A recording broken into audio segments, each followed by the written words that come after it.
Hi guys and welcome to the next part of Charlotte's Web. I hope you enjoy. Well, said Mrs. Zuckerman, he's clean anyway. The buttermilk certainly helped. Mr. Arable studied Wilbur carefully. Yes, he's a wonderful pig, he said. It's hard to believe that he was the runt of the litter.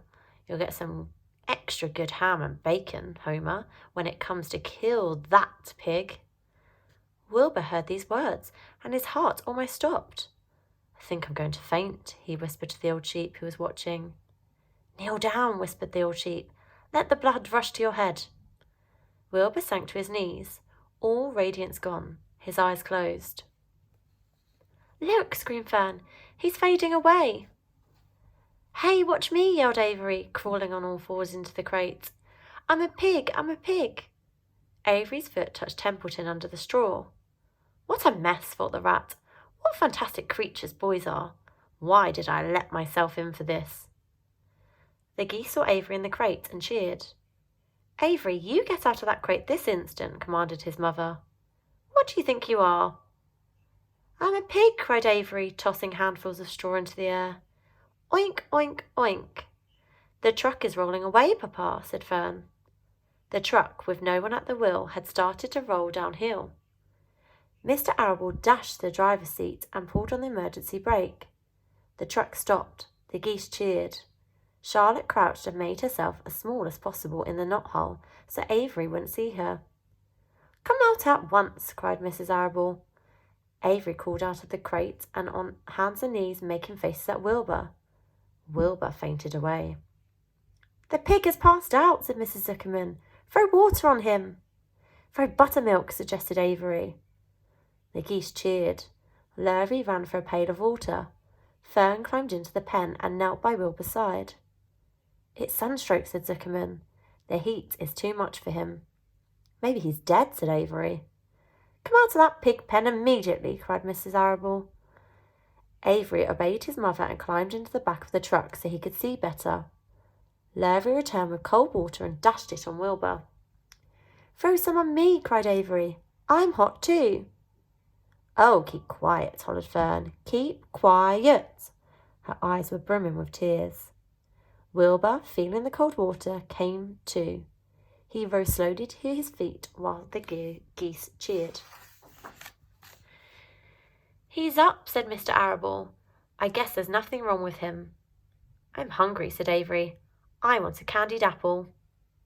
Wilbur's all right now, said Fern. We can start. I want to take a ride in the Ferris wheel. Mrs. Zuckerman and Mr. Arable and Lurvy grabbed the pig and pushed him headfirst toward the crate. Wilbur began to struggle. The harder the men pushed, the harder he held back. Avery jumped down and joined the men. Wilbur kicked and thrashed and grunted. Nothing wrong with this pig, said Mrs. Zuckerman cheerfully, pressing his knee against Wilbur's behind. All together now, boys. Shove! With a final heave, they jammed him into the crate. The geese cheered. Lurvy nailed some boards across the end so Wilbur couldn't back out. Then, using all their strength, the men picked up the crate and heaved it aboard the truck. They did not know that under the straw was a rat, and inside a knothole was a big grey spider. They saw only a pig. Everybody in, cried Mr. Arable. He started the motor. The ladies climbed in beside him. Mrs. Zuckerman and Lurvy and Fern and Avery rode in back, hanging onto the sideboards. The truck began to move ahead. The geese cheered. The children answered their cheer, and away went everybody to the fair.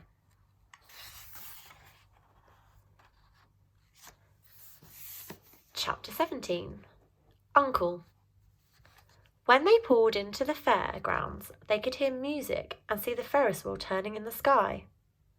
They could smell the dust of the racetrack where the sprinkling cart had moistened it, and they could smell hamburgers frying and see balloons aloft. They could hear sheep blatting in their pens.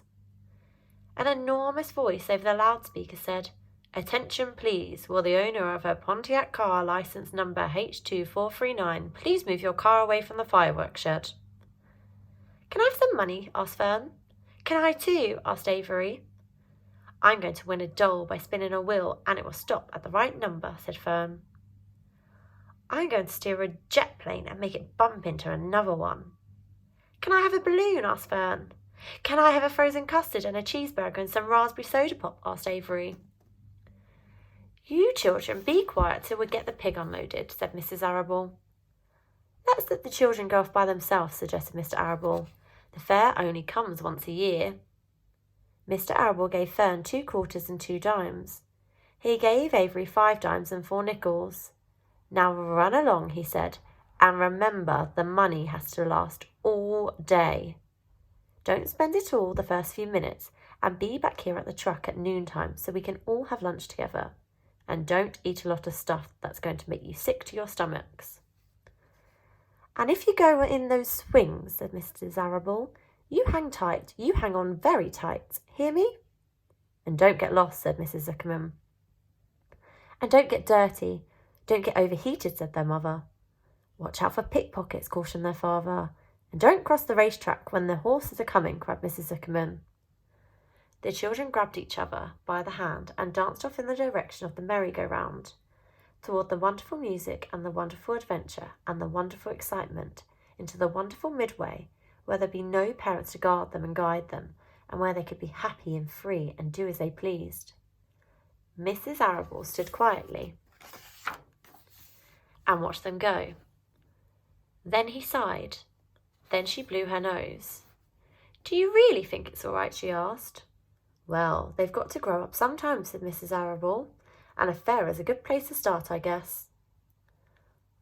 While Wilbur was being unloaded and taken out of his crate and into his new pig pen, crowds gathered to watch.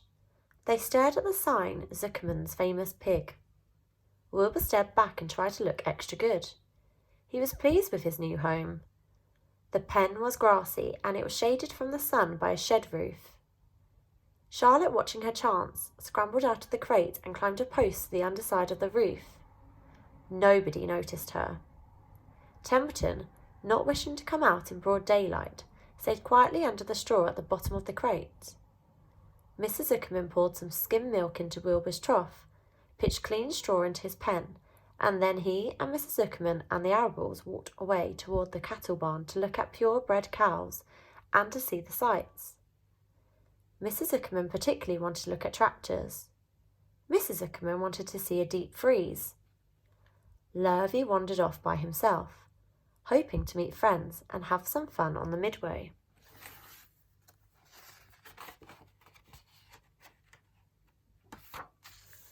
As soon as the people were gone, Charlotte spoke to Wilbur. It's a good thing you can't see what I see, she said. What do you see? Asked Wilbur.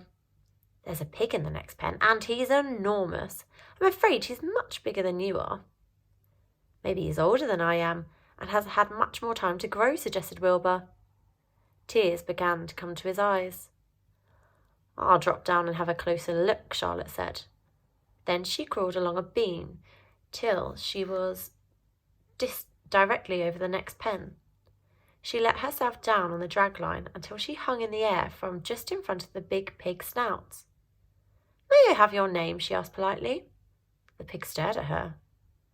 No name, he said in a big hearty voice. Just call me Uncle. Very well, Uncle, replied Charlotte. What is the date of your birth? Are you a spring pig? Sure, I'm a spring pig, replied Uncle. What did you think I was, a spring chicken? Ha ha, that's a good one, eh, sister? Mildly funny, said Charlotte. I've heard funnier ones, though. Glad to have met you, and now I must be going. She ascended slowly and returned to Wilbur's pen. He claims he's a spring pig, reported Charlotte. And perhaps he is.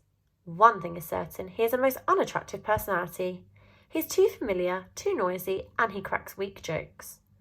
Also, he's not anywhere near as clean as you are, nor as pleasant. I took a quite dislike to him in our brief interview. He's going to be a hard pig to beat, though, Wilbur, on account of his size and weight. But with me helping you, it can be done. When are you going to spin a web? Asked Wilbur. This afternoon, late, if I'm not too tired, said Charlotte. The least thing tires me these days. I don't seem to have the energy I once had. My age, I guess. Wilbur looked at his friend. She looked rather swollen and she seemed listless. "I'm awfully sorry to hear that you're feeling poorly, Charlotte," he said. "Perhaps if you spin a web and catch a couple of flies, you'll feel better." "Perhaps," she said wearily, "but I feel like the end of a long day." Clinging upside down to the ceiling, she settled down for a nap, leaving Wilbur very much worried. All morning people wandered past Wilbur's pen. Dozens and dozens of strangers stopped to stare at him and to admire his silky white coat, his curly tail, his kind and radiant expression. Then they would move on to the next pen, where the bigger pig lay. Wilbur heard several people make favourable remarks about Uncle's great size. He couldn't help overhearing these remarks, and he couldn't help worrying. And now with Charlotte not feeling well, he thought, oh dear. All morning Templeton slept quietly under the straw. The day grew fiercely hot. At noon the Zuckermans and the Arables returned to the pig pen. Then a few minutes later, Fern and Avery showed up. Fern had a monkey doll in her arms and was eating Cracker Jack. Avery had a balloon tied to his ear and was chewing a candied apple. The children were hot and dirty. "Isn't it hot?" said Mrs. Zuckerman. "It's terribly hot," said Mrs. Arable, fanning herself with an advertisement of a deep freeze. One by one they climbed into the truck and opened lunch boxes. The sun beat down on everything. Nobody seemed hungry. "When are the judges going to decide about Wilbur?" asked Mrs. Zuckerman. "Not till tomorrow," said Mrs. Zuckerman. Lurvy appeared, carrying an Indian blanket that he had won. "That's just what we need," said Avery, "a blanket." "Of course it is," replied Lurvy, and he spread the blanket across the sideboards of the truck so that it was like a little tent. The children sat in the shade under the blanket and felt better. After lunch, they stretched out and fell asleep. I'm going to pause there for today. Hope you enjoyed that part of Charlotte's Web.